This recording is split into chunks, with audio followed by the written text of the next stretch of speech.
قرآن یہ سوال کرتا ہے افلم تکونوا تعقلون، کیا تم لوگوں کو عقل نہیں رکھتے تھے؟ پھر اللہ فرماتا ہے ہذہ جہنم التی کنتم توعدون، یہ وہی دوزخ ہے جس کا تم کو وعدہ کیا گیا تھا، آؤ اس میں۔ جتنے اللہ کو چھوڑ کر عبادت کرتے رہے سب کو بلایا جائے گا، اصلوها اليوم، اللہ تعالیٰ فرماتا ہے آج کے دن سب کو اس میں ڈالو، ان سب کو ڈالو۔ جہنم کی کیفیت کیا ہوگی پتہ ہے؟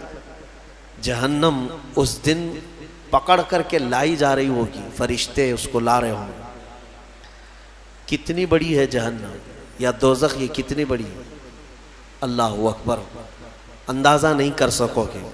ایک دوزخی، ایک جہنمی جو ڈالا جائے گا، یہ نہیں جو ہماری شکلیں ہیں۔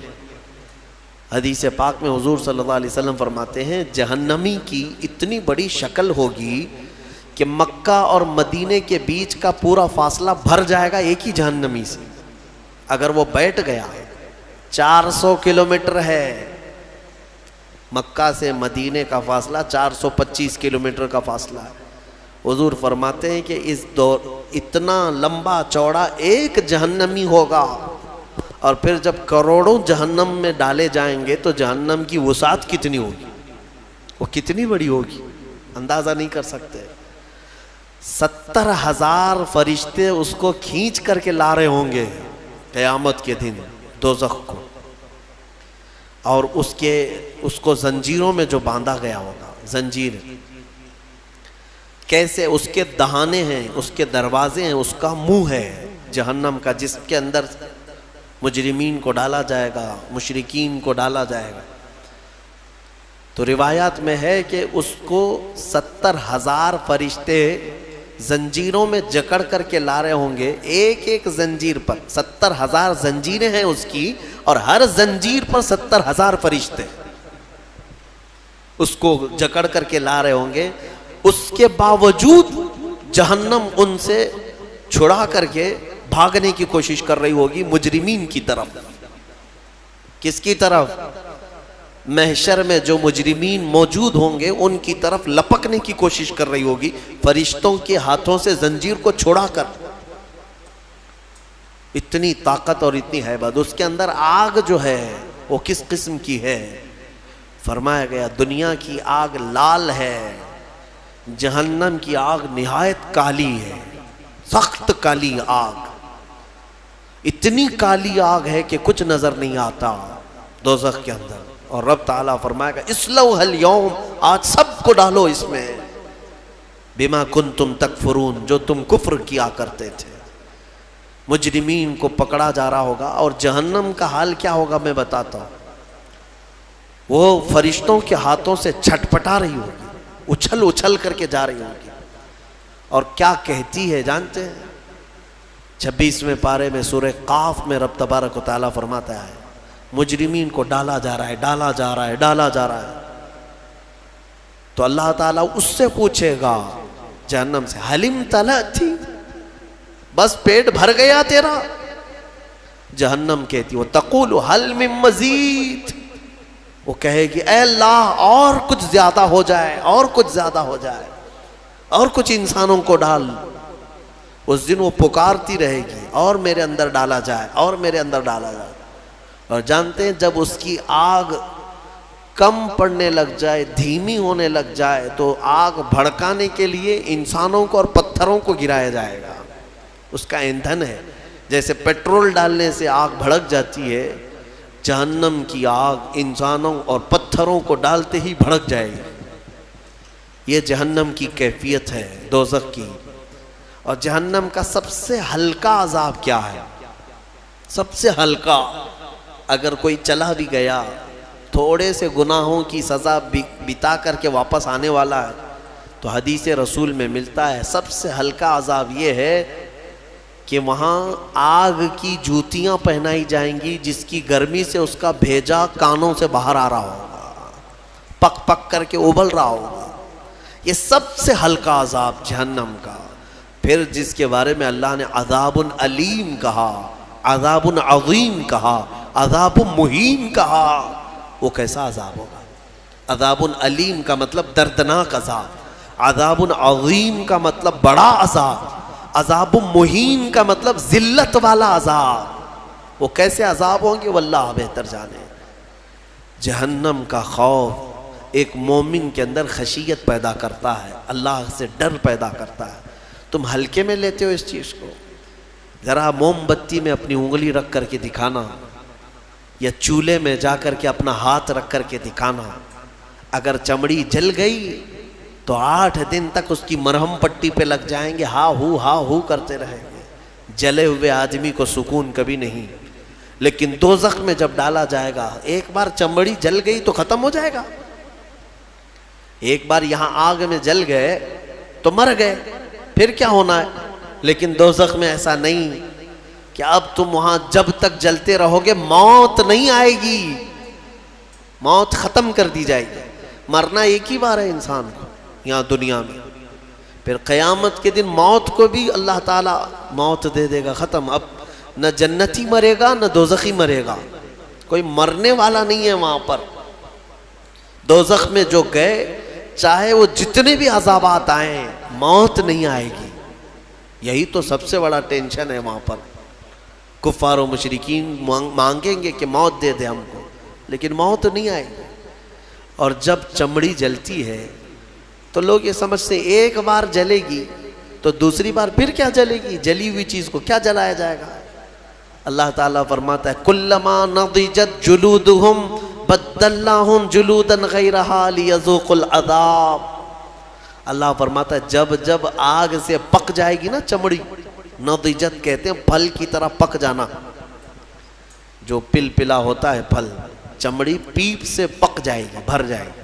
اللہ فرماتا ہے جب جب دوزخ کی آگ کی وجہ سے تمہاری چمڑی پکے گی، اللہ فرماتا ہے ہم اس کے علاوہ دوسری چمڑی تمہیں پہنا دیں گے، نئی چمڑی ڈال دیں گے. بدلناہم جلودا غیرہا لیذوقوا العذاب، تاکہ عذاب کو چکھ سکو، نیا نیا عذاب چکھ سکو. حضرت کعب احبار رضی اللہ تعالیٰ عنہ اس آیت کی تفسیر میں فرماتے ہیں، ان سے پوچھا گیا کہ کتنی بار چمڑی بدلی جائے گی. وہ کہتے ہیں 1 گھنٹے میں 70 بار بدلی جائے گی. ہر گھنٹے میں 70 بار پورے جسم کی چمڑی بدلی جائے گی. سہنے کی طاقت ہے کسی کے اندر، برداشت کرنے کی طاقت ہے. اسی لیے مجھے وہ دعا یاد آتی، حضرت سفیان ثوری رو رو کر کے دعا کرتے تھے، بڑی پیاری دعا ہے. اللہ کی بارگاہ میں یوں کہتے تھے الہی لست للفردوس اہلا، اے میرے مولا میں تیری فردوس بری میں جنت میں جانے کا اہل تو نہیں ہوں، میں تیری جنت میں جانے کے قابل تو ہوں نہیں. ولا اقوى على نار الجحیم، اور نہ ہی میں تیرے دوزخ کے عذاب سہنے کی طاقت رکھتا ہوں، یہ بھی تو میرے اندر طاقت نہیں ہے. مانا کہ جنت میں جانے کے جیسے اعمال نہیں ہیں، لیکن تیری دوزخ کا عذاب سہنے جیسی بھی طاقت نہیں ہے. اب بچا کیا ہے؟ فاغفر ذنوبی بفضل جودک یا اللہ، اے اللہ تو اپنے کرم سے اور اپنے فضل سے معاف کر دے تو بڑی بات ہے، باقی اعمال تو نہیں ہے. حضور مفتی اعظم ہند رضی اللہ تعالیٰ عنہ نے یہی دعا کی تھی، میرے اعمال کا بدلہ تو جہنم ہی تھا، میں تو جاتا میرے سرکار نے جانے نہ دیا. بس یہی ایک آس ہے ہمارے پاس، اللہ چاہے اپنے فضل سے اور اپنے رسول کی سفارش سے بچ گئے تو بچ گئے، ورنہ میں بتاؤں وضو میں بھی پکڑے جا سکتے ہیں، ہم قرات میں پکڑے جا سکتے ہیں، رکوع سجدے میں پکڑے جا سکتے ہیں. اور پتہ نہیں زندگی بھر کتنا کھایا، سب کا اگر حساب دینے پر آ جائیں، ہم نے چاول کتنا کھایا، روٹیاں کتنی کھائی ہیں، شکر کتنا کھایا ہے، اگر یہ سب حساب میں آئے، اس میں اگر کچھ دانے حرام کے چلے گئے تھے تو وہ حساب دیتے دیتے سالوں لگ جائیں. ہمارے پاس حساب جیسی چیز نہیں ہے میرے عزیزو. اسی لیے وقت کا مجدد بریلی کا امام، جن کے پاس عبادت کے ذخیرے ہیں، پھر بھی اللہ کی بارگاہ میں روتے ہوئے یوں کہتے ہیں کہ کریم اپنے کرم کا صدقہ، لئیم بے قدر کو نہ شرما، تو اور رضا سے حساب لینا، رضا بھی کوئی حساب میں ہے. تو اے اللہ تو اتنی بڑی شان کا مالک تو، اور رضا سے حساب لینا، رضا بھی کوئی حساب میں ہے؟ اسی لیے اللہ تبارک و تعالیٰ کے فضل کی طرف، اس کے رحم کی طرف توجہ لگائے رکھو۔ سورہ یاسین میں مولا تبارک و تعالیٰ نے جو فرمایا رونگٹے کھڑے ہو جاتے ہیں۔ آگے کی آیتیں اللہ فرماتا ہے الیوم نختم علی افواہہم، آج کے دن ہم تمہارے منہ پر مہر لگا دیں گے، مہر لگا دیں گے۔ اس کا ترجمہ یہی ہے۔ اور رب تعالیٰ فرماتا ہے وَتَشْهَدُ أَرْجُلُهُمْ بِمَا كَانُوا يَكْسِبُونَ، تمہارے پیر گواہی دیں گے تم کیا کیا کرتے تھے۔ اللہ تعالیٰ فرماتا ہے کہ ہم منہ پر مہر لگا دیں گے، سب بند۔ جھوٹ بولنے کی عادت ہے، ہیلے بہانے کرنے کی عادت ہے، ادھر ادھر کی باتیں اڑانے کی عادت ہے۔ تم کیا بولو گے قیامت کے دن؟ تمہارے ہاتھوں سے کہا جائے گا بولو یہ کیا کیا کرتا تھا۔ حدیث پاک میں ہے ران کی چمڑی تک بولنے لگے گی، ران کی چمڑی قیامت کے دن بات کرے گی اور بتائے گی کہ مولا یہ کیا کیا خیانت کرتا تھا تیری امانتوں کے ساتھ، وہ سب بتائے گی۔ گھبرا کر کے لوگ کہیں گے اپنے ہی اعضاء سے، اپنی چمڑیوں سے، وَقَالُوا لِجُلُودِهِمْ لِمَ شَهِدْتُمْ عَلَيْنَا، اپنی چمڑیوں سے کہیں گے لوگ کہ تم ہمارے خلاف کیوں گواہی دے رہے ہو؟ دنیا میں ہم جب بھی تمہیں کوئی تکلیف ہوتی تھی تو ہم فوراً تمہارا خیال کرتے تھے، کٹ گیا تو پٹی لگایا، دوا لگایا۔ ہاتھ کی کیا خیال کرتے ہیں کہ نہیں خیال کرتے؟ لیکن یہ نہ ہاتھ ہمارا ساتھ دے رہا ہے، نہ پیر ساتھ دے رہا ہے، نہ آنکھیں، نہ ناک، نہ کان، نہ چمڑیاں ہمارے خلاف گواہی دے رہی ہیں۔ تو یہ کہیں گے قیامت کی قالوا انطقنا اللہ الذی انطق کل شیء، وہ بولیں گے اس اللہ نے ہمیں بولنے کی طاقت آج دی ہے، جس نے سارے لوگوں کو ہر چیز کو بولنے کی طاقت دی، اسی نے آج ہمیں بولنے کی طاقت دی۔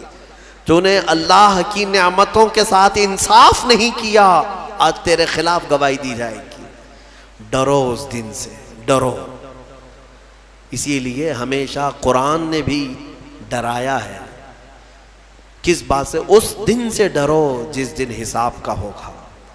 24ویں پارے میں ایک آیت ہے سورہ غافر کی، اللہ فرماتا ہے ایک آواز آئے گی اس دن لمن الملک اليوم، آج کس کی بادشاہت ہے؟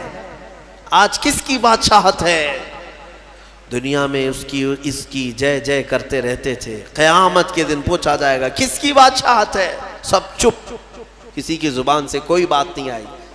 پھر اللہ تعالیٰ کی طرف سے ہی آواز آئے گی للہ الواحد القہار، آج ایک اللہ قہر کرنے والے کی حکومت ہے، قہار کی آج حکومت ہے۔ اللہ کے 99 صفات ہیں، وہ غفار بھی ہے، ستار بھی ہے، رحیم بھی ہے، کریم بھی ہے، لیکن قیامت کے دن مولا فرماتا ہے قہار ہے۔ قہار کسے کہتے ہیں؟ سخت پکڑ کرنے والا۔ پکارا جائے گا این الجبارون این المتکبرون، کہاں ہے وہ زمین میں جو گھمنڈ کرتے تھے، کہاں ہے وہ جو زمین میں دادا گیری کرتے تھے؟ بلائے جائے۔ قہار کے سامنے کس کی مجال ہے بات کرنے کی؟ تمہیں پتا ہے اللہ کے نبیوں کا حال یہ ہوگا، موسیٰ علیہ السلام جو جلیل القدر پیغمبر ہیں وہ تک کانپ رہے ہوں گے وہاں پر اللہ کے جلال سے۔ آدم علیہ السلام سے لے کر عیسیٰ علیہ السلام تک انبیاء کرام کہیں گے آج ہمیں بات کرنے کی جرات نہیں ہے اللہ کی بارگاہ، نبیوں کی بات کر رہا ہوں۔ ماں و شما چھوڑو، تم کس کے اس کے بھروسے پہ بیٹھے ہو؟ نبیوں کا حال یہ ہے کہ ہم بات نہیں کر سکیں گے آج۔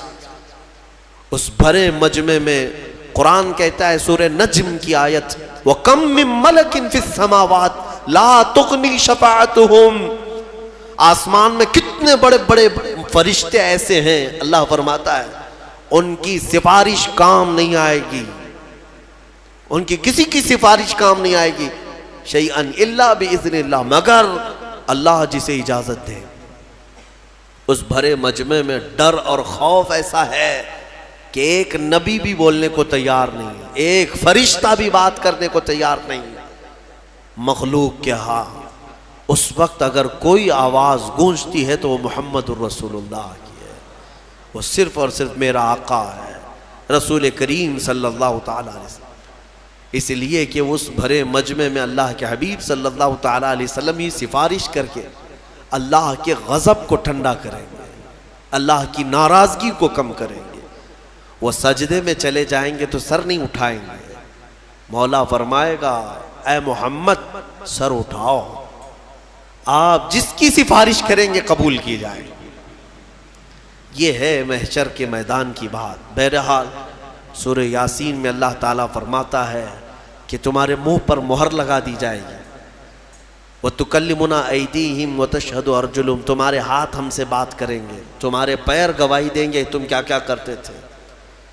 اور اللہ تعالیٰ فرماتا ہے وَلَوْ نَشَاءُ لَطَمَسْنَا عَلَىٰ أَعْيُنِهِمْ، اگر ہم چاہیں تو تمہارے چہروں پر یا تمہاری آنکھوں پر پوری طرح سلائیاں پھیر دی جائیں گی، بند کر دیا جائے گا، یہاں پر بھی دنیا میں۔